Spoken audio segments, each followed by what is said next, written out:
Allow me to start with this trivia. 700 years ago, a set of farmers in the Scandinavia discovered a very interesting way of differentiating their cattle livestock from other farmers. What they did was they burnt the skin of their cattle with a particular symbol. And this was the first known form of branding known to mankind ever.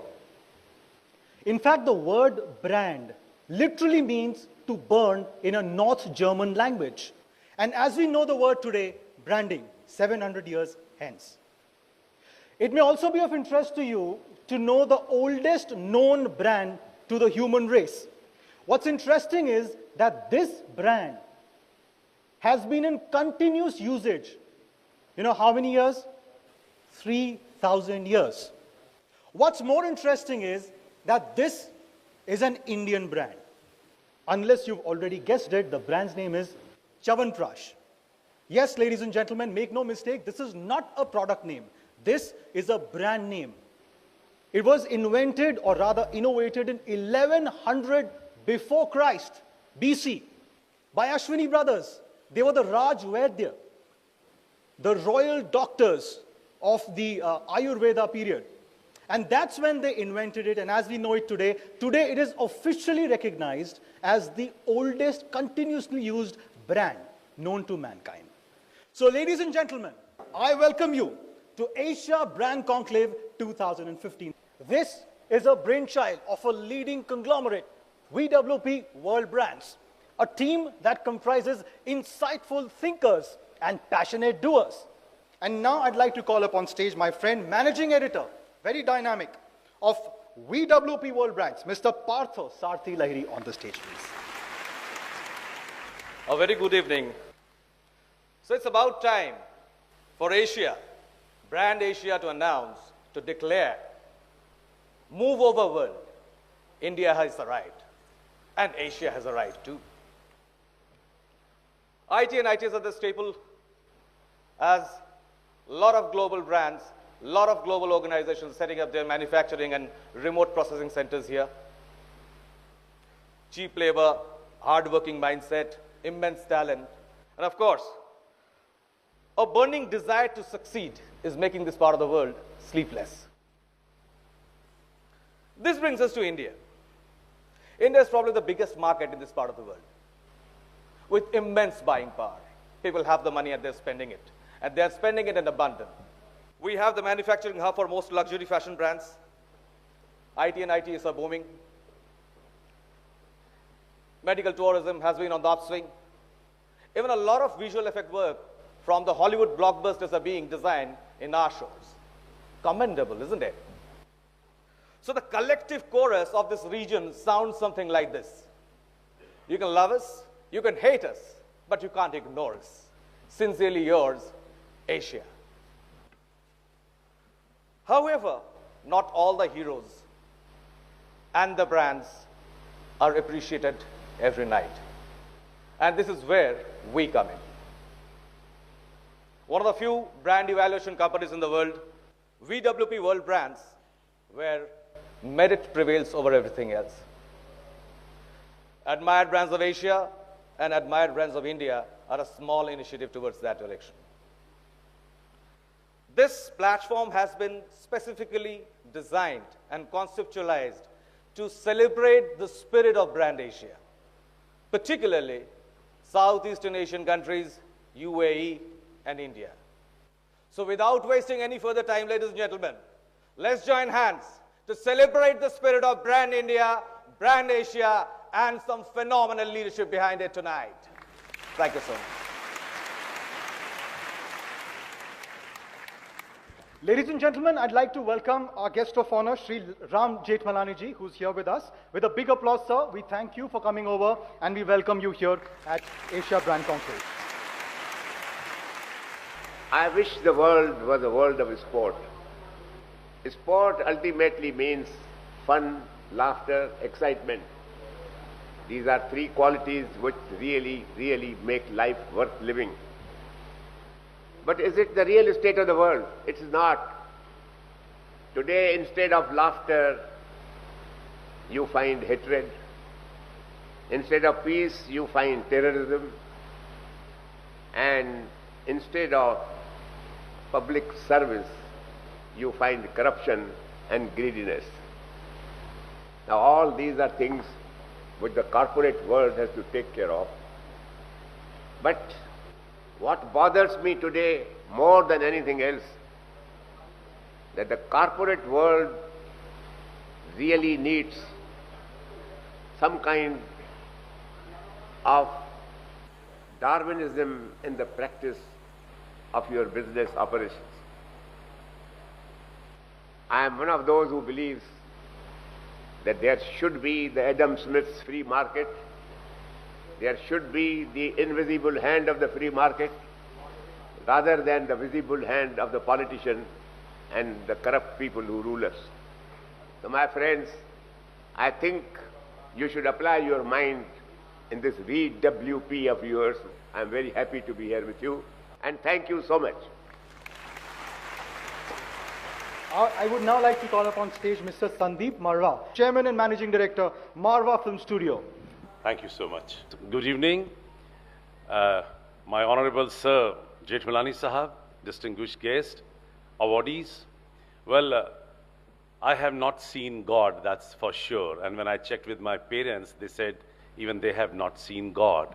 When I checked up with my grandparents, they said, oh, even we haven't seen God yet. And then I came to the conclusion that who's God? God, G-O-D, which means a hidden power, an energy which can generate, which can operate, and which can destroy. The best part is that Almighty, that hidden power, has given all those energies to every human being possible on earth, and He has given us a wonderful opportunity to use all that power to create, to be innovative, to be called, to do some discoveries, to do some inventions. And I'm very happy that today I'm sharing this wonderful movement with all those important people who have at least attained the first stage of being called God. You have done it. My heartiest congratulations to all those awardees today. Let me take this wonderful opportunity to extend my heartiest congratulations to all of you who are going to get your awards for the wonderful work, what you have contributed towards your own industry or towards social activities or towards actually creating a brand for yourself. Thank you very much.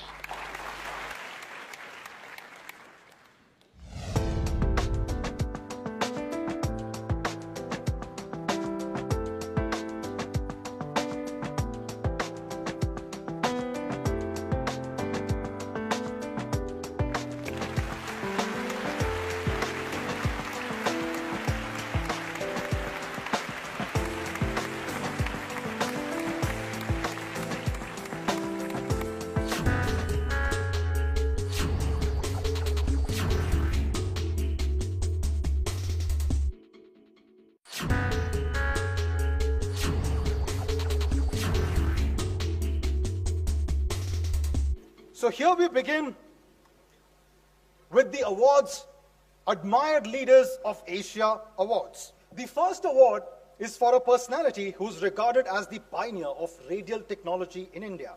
He's a renowned leader in Indian tire industry. The first award goes to Dr. Raghupati Singhania.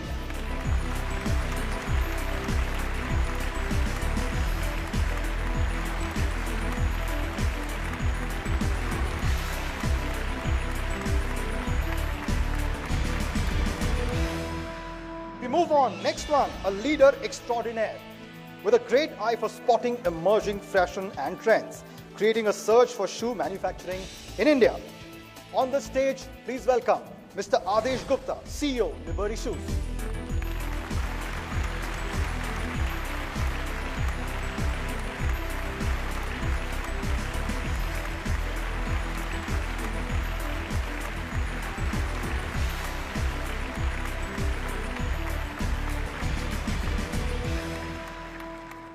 The next recipient is a leader who changed the face of express delivery not only in India but worldwide. Please welcome Mr. Subhashish Chakravarti, CMD, DTDC Courier and Cargo.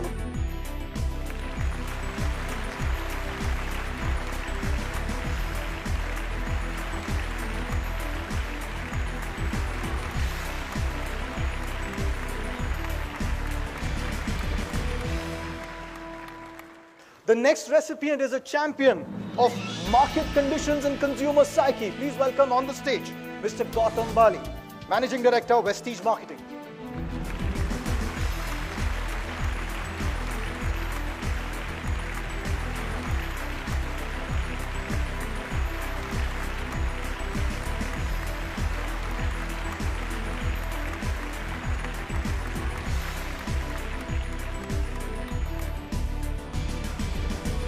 Our next awardee is a veteran in pharmaceutical industry with over 40 years of experience. Ladies and gentlemen, on the stage, we welcome the next admired leader of Asia, Mr. Arun Kumar Khanna, Managing Director and CEO, Emcure UTH Healthcare.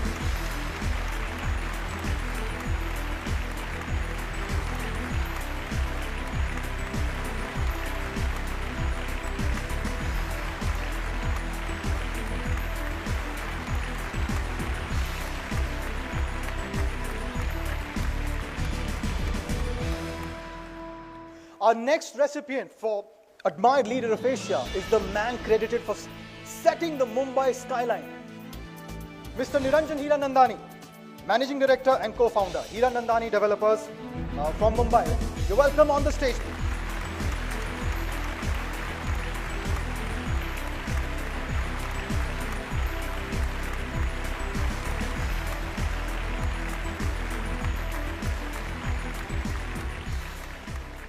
The next one goes back to the same place.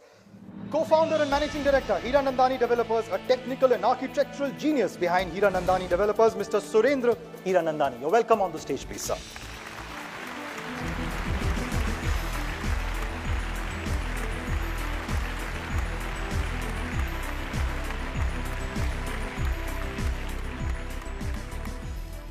A Padma Shri awardee and leader of the third biggest two-wheeler manufacturing company in India, Mr. Venu Srinivasan, Chairman and Managing Director, TVS Motors. Welcome on the stage, please.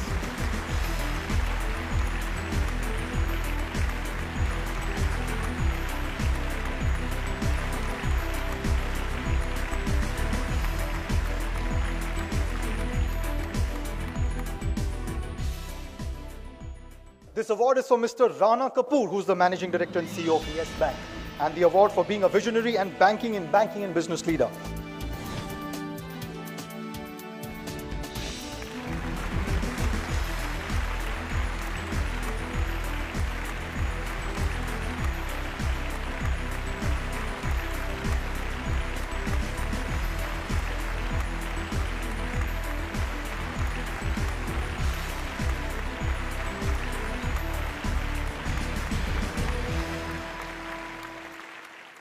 We move on to our next category of awards, and this is for Admired Leaders of India awards. Our next recipient for Admired Leaders of India is a dynamic personality, India's most charismatic speaker, as they say, and vibrant entrepreneur, Mr. Karan Chanana, CMD Amira Foods.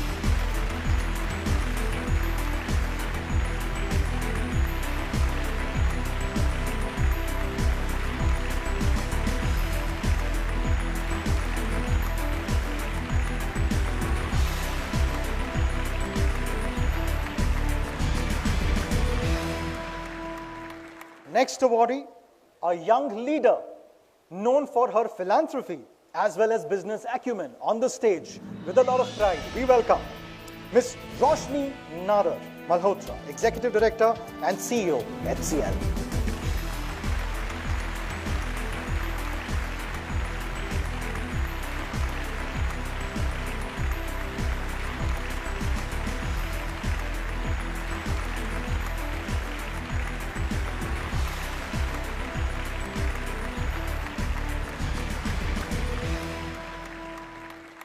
The next is a man with a mission to usher quality education, we welcome on stage from lovely professional university, Mr. Ashok Mittal, Chancellor of LPU.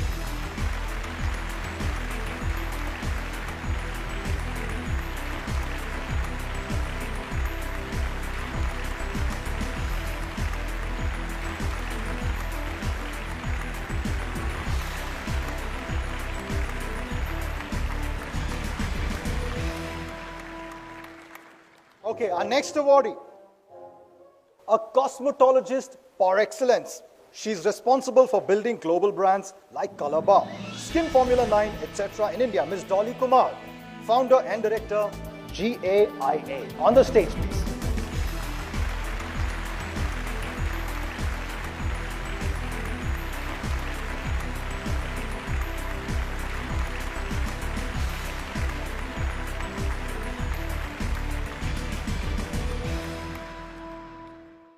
His strength is innovation, a very well-known builder in West of India.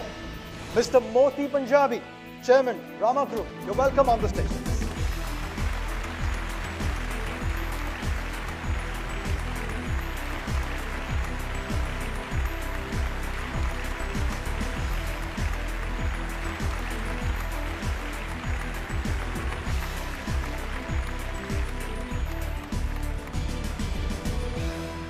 He constantly strives for perfection, and that shows in all his products. On stage, please welcome Mr. Amit Gupta, Filex Systems.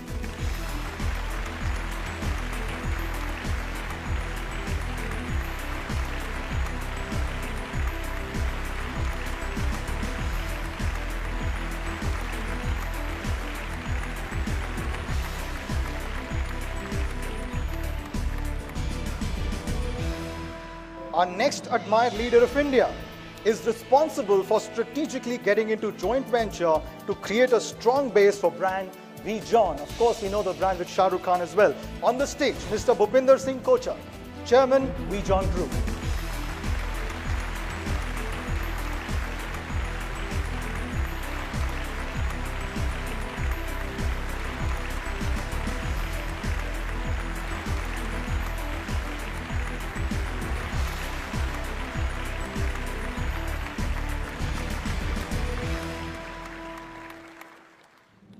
A visionary, a dreamer, and a doer. Mr. Vivek Agarwal is the next recipient of Admired Leader of India Award, Managing Director, Crimson Club. You're welcome on the stage.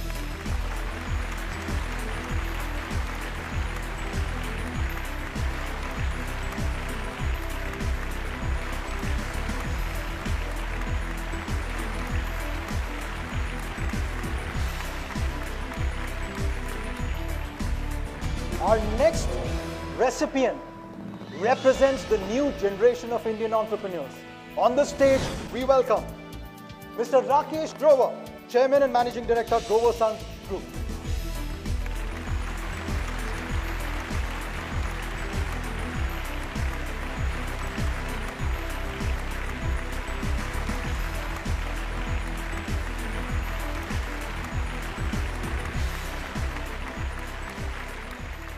Congratulations. The next awardee is a first-generation entrepreneur and a respected name in air conditioning. Mr. Amarjeet Singh, CEO, Intech Group, on the stage.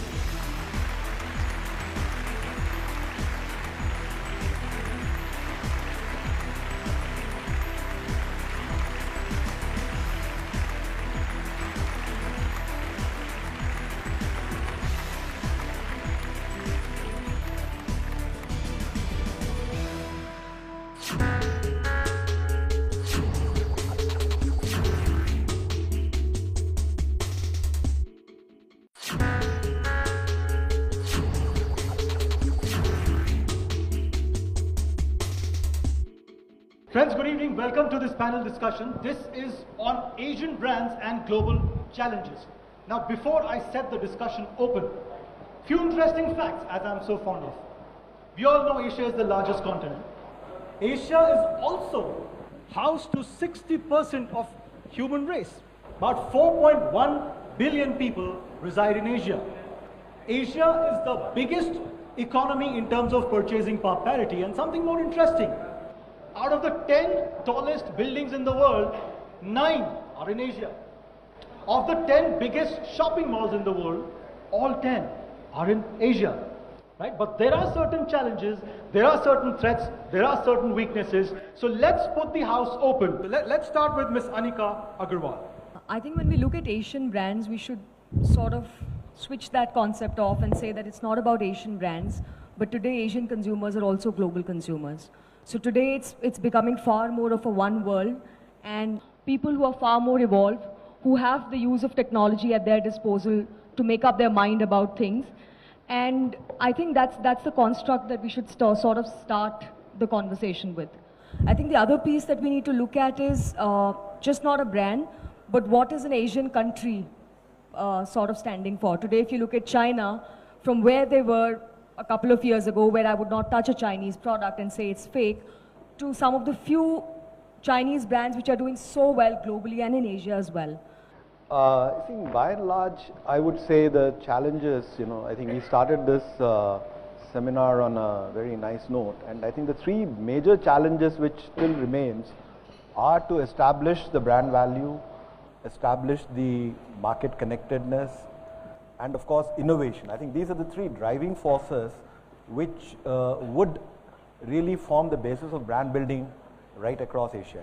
I think probably from my perspective, which is one of international media, the principal challenge is retaining trust, and from my perspective, the most intrinsic element to a brand is the service that you deliver, and the trust that the audience or the consumers place in your brand. Once that is questioned or jeopardized, then your brand equity is severely challenged, and certainly in the media industry, that's extremely important these days. Okay, Mr. Pankaj. Yeah, I would like to touch upon this point of purchase power parity that you shared. Very interestingly, this is a concept which is making Asia very powerful, and it used to be the biggest USP some 200-300 years back also, when it was like China and India were contributing almost to 2/3 of the world's export, and in fact India was called Sone Ki Chidiya. And today the situation is that we are getting back on track again. But what is required is to have a global perspective, to have something where what Oliver said about building the trust around the brand, to create imagery. That is the most important thing, to create your imagery in such a way that you go to any part of the world, the same image is there, like the way that you have a single bottle of cold drink, which is Coke or Pepsi. So that's something which is a vision that our leaders need to be globalizing it, to invest something in the R&D, to ensure that our brand stands the same all over the world. I have this tiny 2-letter word that I'm a little fixated upon. It's the word in, as in made in India or made in China or made in Bhutan or Burma even. I think that's the wrong phrase to use in terms of figuring out what the challenge in front of a brand, regardless of country of origin, is concerned. Because I think what you're merely relegating it to is just the country of origin when you say made in India or made in China or made in wherever. As an example, if you think about it, Tommy Hilfiger is made in Tirupur, and we jokingly say TH stands for Tirupur Hosiery and not necessarily Tommy Hilfiger, right? But it's not the made in India, it is made in India. That's bringing the imagery and the pride and the brand value to that brand. But actually, if you replace that word in with another word, by, that's where the source of pride comes from. So it's made by America, right? And perhaps that's the core that maybe we want to pursue. And I think there's a lot of other variables that have been brought to the table, obviously. But more than trust even, maybe there's a certain pride that we need to inculcate in what we create as a brand that might actually make the world sit up and say, that's what I want. I think thank you so much. It was a wonderful session on Asian Brands Global Challenges.